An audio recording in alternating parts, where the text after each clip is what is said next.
here we go. Here we go. Let's drop this down to 40.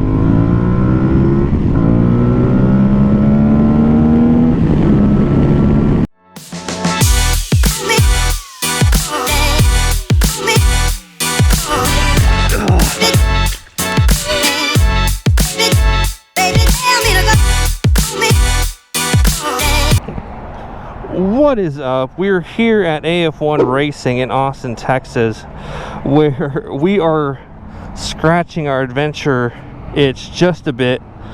We're out here demoing the Tuareg 660 from Aprilia, and funny enough, the other bike that we're looking at happens to be here. It's gonna be the Triumph Tiger, but we are looking at the 900. I don't know what, oh, that is the 900. Look at that. This guy traded this in today for a Moto Guzzi V85. Which is what, something similar to this one? Which is this. Yeah. He just wanted something more comfortable. He was just doing touring and stuff. So. Yeah. Yeah, because this is literally what I'm kind of deciding against.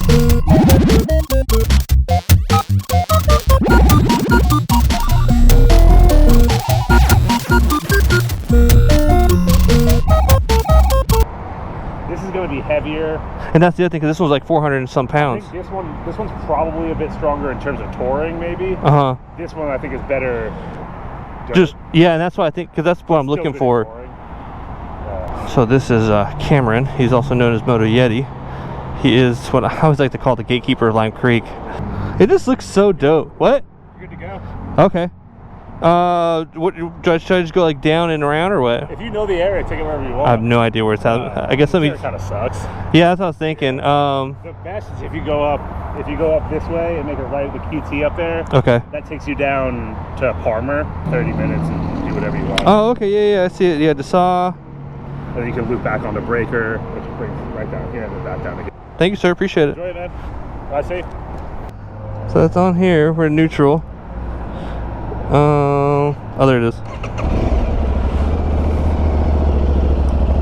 So we have here is the Tuareg 660 from Aprilia. The thing that draws me to this one is going to be the weight and the technology. Basically what everyone's been saying is that it's the improved Tenere, or what the Tenere 700 should have been. I think the CC is 650 on the 660. This one's equipped with a quick shifter, chain drive. I'm curious how I'm going to throw my leg over it, because we're torn between the Tuareg 660 and the Triumph Tiger. Oh, that is interesting. A 900. So we got controls.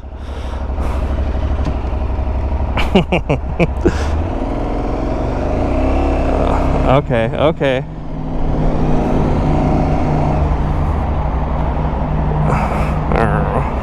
It sits just a little bit taller than my Softail does. And the amount that I kind of just have a little bit of a tip. Oh, here we go. We got a car coming. Oh, we got a quick shifter. Quick shifter. We had to try. I really like the quick shift because no clutch. We can shift up. Where we're gonna, let's not do it right now. Or down without the use of engaging the clutch cable. This bike still runs an actuated cable in order to engage and disengage the clutch. But we rode the Harley-Davidson Pan America a while back, and this is almost similar.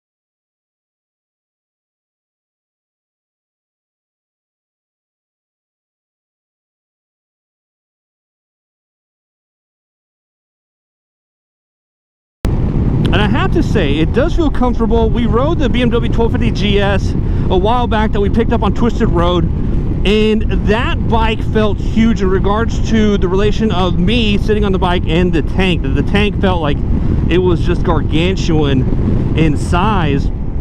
But this feels similar to the Husqvarna, obviously just a little bit bigger profile. It sits high, but the way everything sits with the risers, the bars, it's comfortable. You have your handguards that come with it. They are made out of some sort of plastic or polymer. And I have to say that it does feel very comfortable. Man, this is, I don't know if we should have ridden it because we do like the way it feels. The balance feels good, and I really do like the overall display. It's clean. That for the price, it just seems like a no-brainer. It doesn't seem too far in front that you can't reach it. I will say that the overall engagement of the clutch, hi puppy, seems a little far. I feel like I just started riding and I'm trying to figure out where the clutch is. But outside that, looks wise, I'm not a fan of the headlight right now, but it may be like how with the Softails, the new M8 Softails, when they first came out, they were hideous. And the Fat Bob I hated, but it was just such an interesting look that as much as I hated it, I really liked it. It was my favorite ugly bike.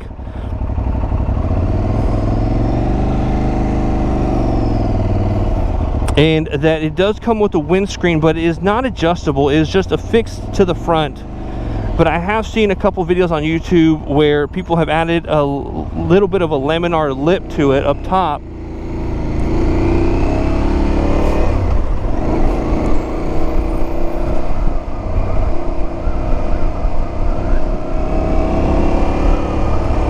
And then with the turn signals, they're your little paddle style. We're going to go ahead and that's bluff bend. We'll do a little bit of a stand up. That the foot controls while you're standing up feel comfortable, pretty wide platform. So you can see the suspension engaging right there in the shadow. That overall,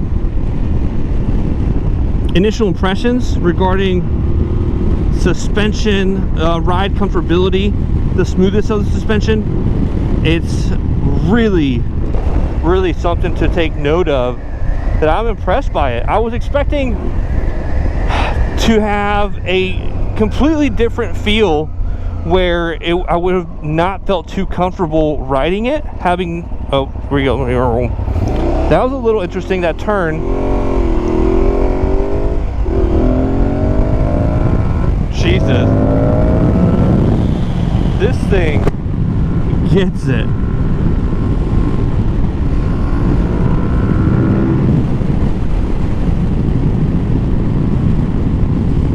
And it's different from my Harley because I keep on thinking it's extremely loud, but it's because we don't have any windshield to protect us from the wind. Oh, here we go. Here we go. Let's drop this down to 40.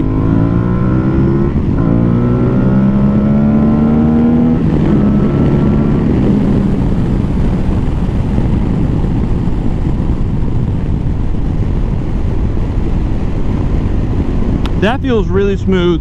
Really good.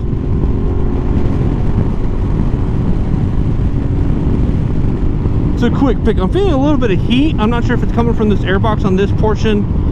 There's some heat coming, but it's not unbearable. It's just that it's something that I've noted.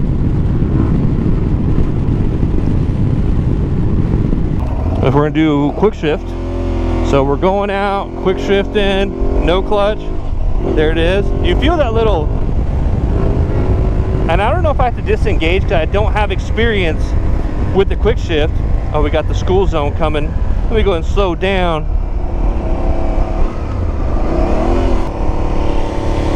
This just feels very good. The seat is extremely soft, which is still wild because you look at it and it looks like it's extremely firm. Oh, we were totally speeding. We're in first gear in low RPMs. It has a range of 11,000 RPM. And we haven't messed with the different modes. I know it does have several available, which we'll take a look at a little closer once we get back to AF1. But whatever setting we're on currently, it's nice, it's comfortable, there's power availability, it feels great. I believe that you can engage and disengage. Oh man, we're revving that sucker out. Revving that sucker out. We gotta think of it like a dirt bike. I'm thinking of it like my Harley, where on the Harley I let it release from the bars a little bit and it immediately, I don't remember if we're on Rumberg. Oh no, we're not, we gotta go. And it starts to creep forward, versus this one, there we go, that's the magic point. It's basically all the way out, which would translate a little bit better for off-road in my understanding. That way you can easily engage, disengage with minimal input onto the lever.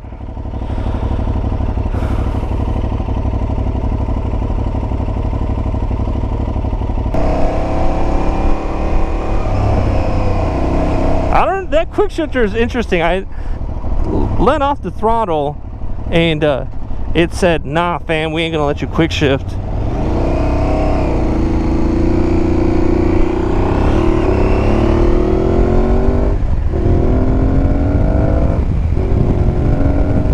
That is so nice. I definitely want to get one of those for my bike, but if I'm applying it to off-road, if we do end up picking up a adventure bike and trading out our Harley, I don't know if I would get a quick shifter. It's very nice, but for general day-to-day, I kind of do like actuating the clutch because it lets me know, hey, I'm riding a motorcycle.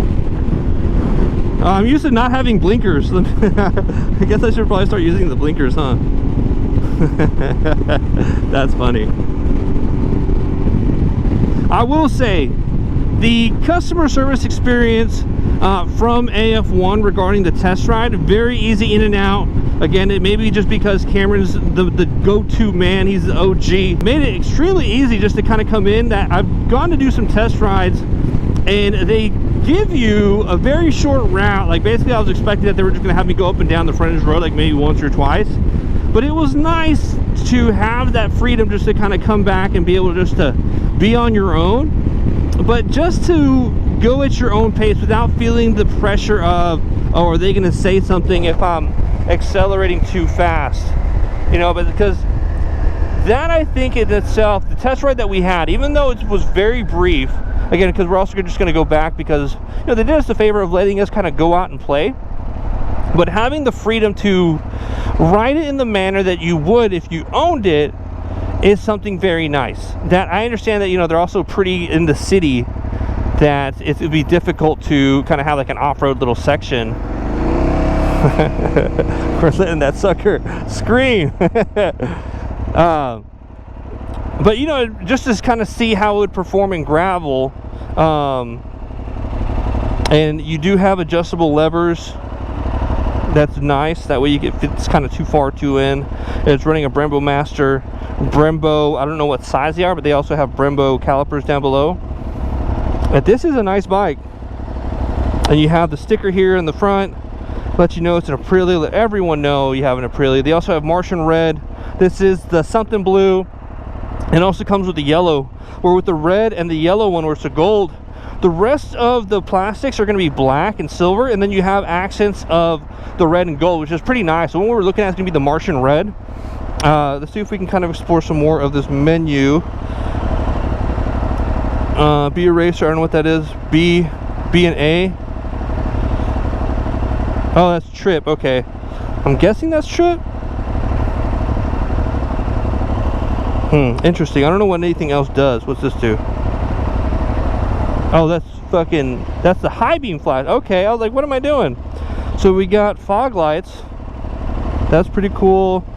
Not sure what that is. I don't know what this is. There's all kinds of buttons on here. I don't know what I'm pressing. Oh, that's smart. He said, I'm gonna split lanes. I like that. I'm really curious. That's cruise control. That's high beam. Oh, there's the settings right there. So you can go off-road or the rear ABS and the automatic traction control is disabled, and you have this indicator saying exclamation mark, letting you know that there's something that's been disengaged. We have individual, which is what we were on, which I'm going to guess is that you're engaging certain settings that you have in a certain way. We have explore mode, which I'm not sure what would be the differences. We have urban, which I'm going to guess is what we're doing because we're urban riding off-road, back at off-road. So we're just going to go back to the, let's go to individual. We're going to throw some specs up on the screen, that way you can see the overall seat height, the weight of the bike, both dry and wet, and some of the additional tech specs that y'all may be looking for regarding the Aprilia the Tuareg 660. Always got to be aware of your turn. And with that, as we approach AF1 Racing, put my blinker on because I'm not used to having them. That's going to do it for this week's video. If you enjoyed it, be sure to hit that like button, hit that subscribe button, and check out, oh my god, we're gonna miss it. Check out all the links in the drop down section below, where you will find several affiliate links that help directly support the channel. Let me be sure and not drop this. That's dope. I like that. Turn that off. Take this vest off. And that is going to be the Tuareg 660 from Aprilia, courtesy of AF1 Racing and my man Cam.